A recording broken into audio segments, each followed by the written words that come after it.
ಸ್ನೇಹಿತರೆ, ಒಬ್ಬ ವ್ಯಕ್ತಿ ತನ್ನ ಸ್ನೇಹಿತನ ಸಾವಾಗುತ್ತೆ, ಅದಕ್ಕೆ ಅಂತ್ಯ ಸಂಸ್ಕಾರಕ್ಕೆಂದು ಹೋಗ್ತಾರೆ. ಹೋದ್ಮೇಲೆ ಅಲ್ಲಿ ಹೋಗಿದ್ಮೇಲೆ ಯಾರು ಸಾಯ್ತಾರೆ ಅವ್ರದ್ದು ಸಂಬಂಧಿಕರೆಲ್ಲ ಬರೋಕ್ಕೆ ಸ್ಟಾರ್ಟ್ ಮಾಡ್ತಾರೆ. ಅದೇ ಥರ ಸತ್ತವರ ತಂಗಿ ಕೂಡ ಬರ್ತಾಳೆ. ಬಂದು ಅಣ್ಣನ ಕಾಲು ಹಿಡ್ಕೊಂಡು ಅಳಕ್ಕೆ ಸ್ಟಾರ್ಟ್ ಮಾಡ್ತಾಳೆ. ಅಳ್ತಾ ತಂಗಿಯ ಪ್ರಾಣ ಕೂಡ ಅಲ್ಲೇ ಹೊರಟೋಗುತ್ತೆ. ಏನಾಯಿತು ಏನಿಲ್ಲ ಅಂಥೇಳಿ ಜನರಿಗೆಲ್ಲ ಗಾಬರಿ ಆಗುತ್ತೆ. ಏನಿದು ಒಂದೇ ದಿನ 2 ಅಣ್ಣ ತಂಗಿ ಸಾವಾಯಿತು ಅಂತ. ಅಲ್ಲಿ ಸತ್ಯ ತಿಳಿದು ನೋಡಿದ್ರೆ ಅಲ್ಲಿ ಕಾರಣನೇ ಬೇರೆ ಇರುತ್ತೆ ಸ್ನೇಹಿತರೆ. ಏನಂದರೆ, ತಂಗಿ ಅಣ್ಣನ ಜೊತೆ ಮಾತು ಬಿಟ್ಟು 1 ವರ್ಷ 2 ವರ್ಷ 6 ವರ್ಷ ಆಗಿರುತ್ತಂತೆ.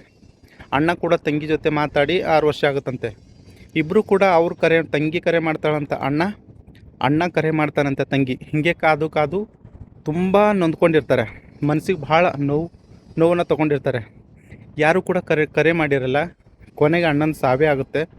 ಆ ಸಾವಾದಾಗ ಭೇಟಿ ಮಾಡೋಕ್ಕೆ ಬಂದು ಇದ್ದ ಬಿದ್ದ ಎಲ್ಲ ನೋವುಗಳು ಒಟ್ಟುಗೂಡಿಸಿ ತಂಗಿ ಪ್ರಾಣ ಕೂಡ ಹೊರಟೋಗುತ್ತೆ.